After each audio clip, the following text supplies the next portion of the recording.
সকলোকে আদৰণি জনাইছোঁ। এতিয়া আঘোণ মাহত ন খোৱাৰ লগতে বৰা চাউলৰ সোৱাদ ল'বলৈ সকলোৱে আশা কৰি থাকে।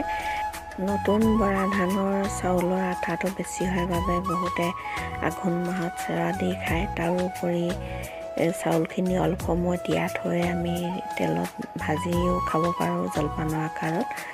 আৰু কেতিয়াবা চেৱা দিব নোৱাৰিলে আমি আধা ঘণ্টামান চাউলখিনি যদি তিয়াই থওঁ তেতিয়া কম পানীত দি কুকাৰত আমি বনাই খাব পাৰোঁ।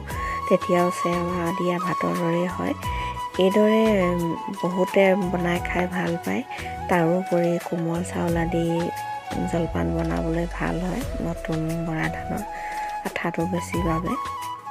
আজি মই বনাবলৈ লোৱা চাউলখিনি পুৰণা চাউল হয়। এইখিনি প্ৰথমতে মই 15-20 মিনিটমান পানীত তিয়াই থৈ দিলোঁ।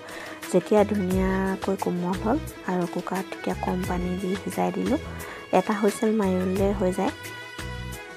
নিজেই ঠাণ্ডা হোৱাৰ পিছত কুকাৰটো খুলি দিলে ভাতকেইটা এটা এটা হৈ পৰে। এইদৰে বনাই খাই চাবচোন। যদি ভাল লাগে লাইক কমেণ্ট কৰিবলৈ নাপাহৰিব।